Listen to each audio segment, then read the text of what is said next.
Greetings, voyagers. We are in Nebraska. I have never been to Nebraska. This is my first ever visit. We're just outside a little town called Valparaiso. This place is called Wildwood Lake. Sport fish restoration.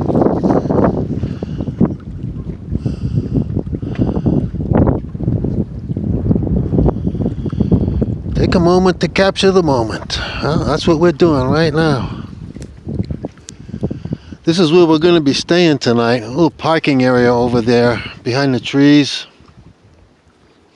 I guess you can come here and go fishing. There's people fishing. It's a nice little spot. It has a restroom, which is just a vault toilet. And we just went there, and I would not recommend using it. It's filthy. No toilet paper. Looks like somebody had a bowel movement all over the toilet seat. It was really disgusting. We're lucky. We're self-contained in that respect. There's a dumpster over there, but there's also a sign that says no trash pickup. I don't get it. Why would they put a dumpster there and say, no trash pickup? Is it just for appearances or what? I don't know. Oh, here comes some fishermen in. I guess there must be a little launch ramp over there. So we stayed last night in Hutchinson, Kansas, which is a fairly good-sized city. It doesn't look like much on the map, but... and we stayed at the Planet Fitness parking lot. So we got a shower and a place to stay last night. That was nice. The night before, we stayed in Guymon, Oklahoma. Now, for those of you who are following me, you know that we stayed in Guymon, Oklahoma on our way out to Arizona. And we stayed there again the other night on our way back. First time we stayed there, now it's shown on freecampsites.net as free camping. And the first time we stayed there back in December, there were two other vehicles staying there overnight with us. There's a men's and ladies room there that it's open 24 hours, and so that's handy. And there's trash there. There's a dumpster there, so we could dump our trash. So that also was convenient. However, this time around, things were different. We got awakened at 4:30 in the morning by the police, rapping on the outside of the van. So, you know, I'm groggy and trying to wake myself up, and they're asking me questions, and you know, they're saying, you know, who are you, where you coming from, where you going, you got anything in the van that we should know about, like marijuana, you be coming from somewhere else taking marijuana in here? I said, nope.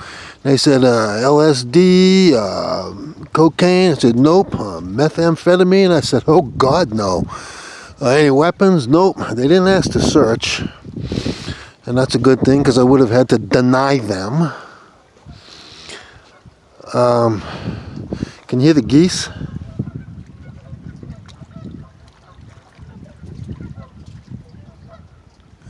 There's a lot of duck hunting in Nebraska, bird hunting, so yeah. But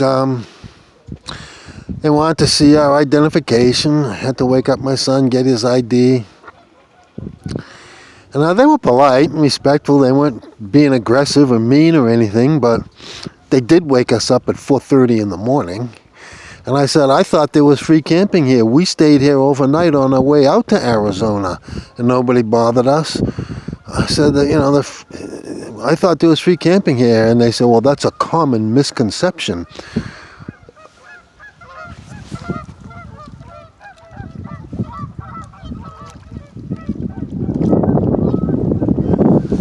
Noisy critters. I said, well, that's a common misconception. The city has an ordinance against camping within the city limits, which turned out to be a lie, because I checked it later. The city of Guymon has its official website, and all these city ordinances are listed there, and you can search them. And I searched, and I couldn't find any ordinance at all that had anything to do with camping. So they lied. So I said, well, then I guess I'm going to have to go online and correct the website at freecampsites.net, because they've always been accurate. I've had no problems with freecampsites.net. They've always been spot on. He said, well, we're not going to kick you out because you were cooperative with us. I said, well, thanks.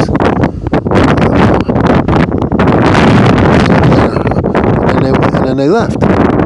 So they lied to us. And there was and when we pulled in, there was an RV parked around the other side. I don't know if they went over and bothered them, but this is one of the problems, and it's probably the biggest problem I have with van dwelling, is people are still operating from the old school playbook that if you live in a van, you're some kind of scum. You're a child molester, drug addict, homeless drifters, alcoholics, whatever. Just generally undesirable, and we don't want trash like you in our city. And I've gotten that, even in Salem. And that's another chapter that's going to be written when we get back. So you just have to deal with it. Just make sure you're clean, legally, not carrying any drugs or guns.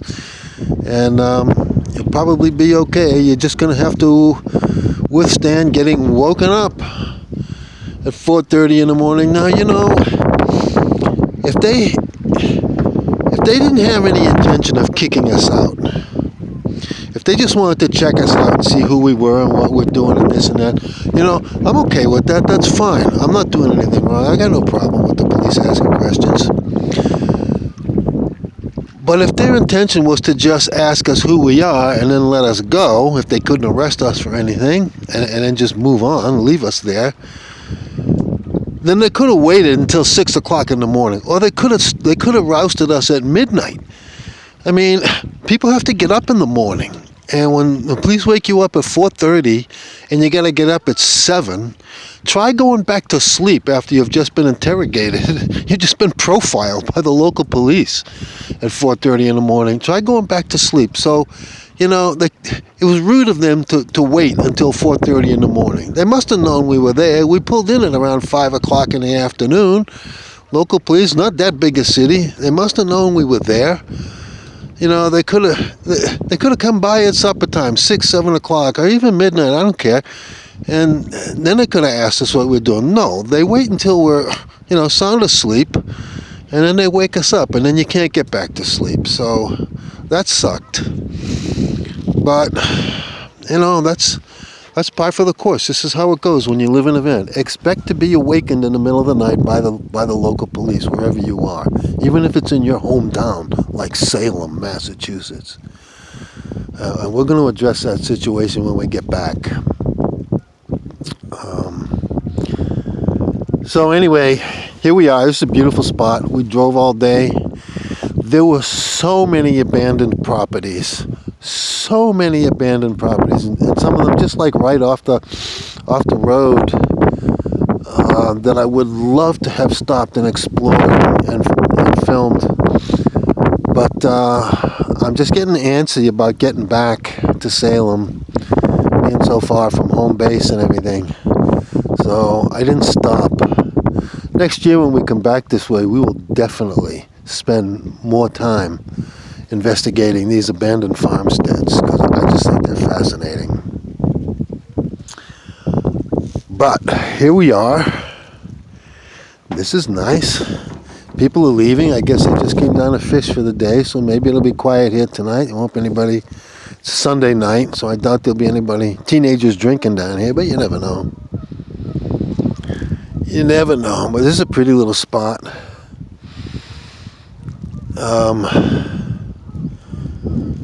Yeah. Guymon is a stinky city. All you can smell is fresh cow manure. It's farm country. That's all you could smell. I'm sitting in the van. I'm saying to my son, did you have an accident? Did you crap your pants or something? He said, no. I would have told you if I did. Because it stinks. There's something in the van, and I'm searching around the van trying to see if something had died and and was stinking the place. But and then I realized, oh God, it's cow manure. It's fresh cow manure. It's everywhere outside, and I can even smell it right here because we're surrounded by farmland. I don't know how people can stand to live in a town that always smells like fresh manure. My God, it must get into your clothes and into your hair. And yuck. But we need farmers. God bless them for doing the work that they do. Oh, I got a little footbridge over here. Maybe we'll take a little walk over.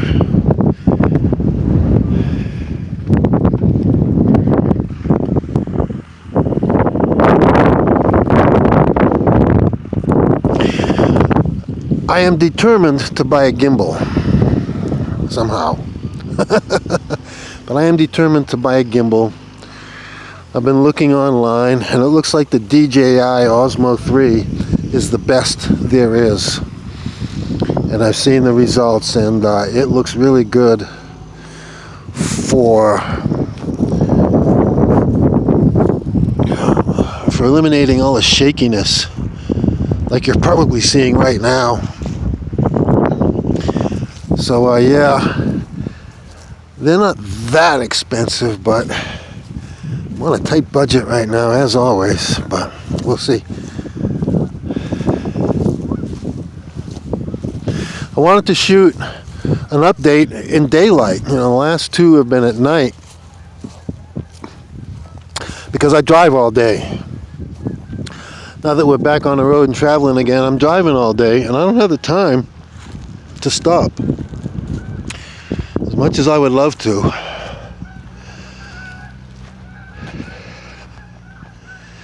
So we got here with enough daylight left, so you're getting a daytime update. Look at this little footbridge. This is pretty cute.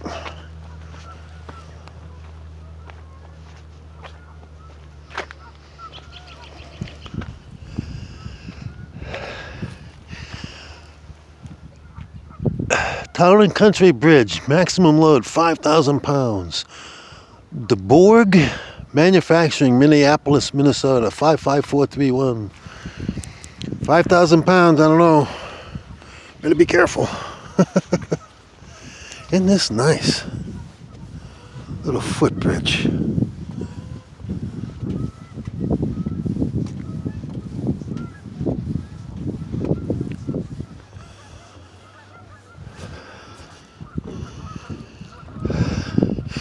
Well, I hope those geese don't cackle all night.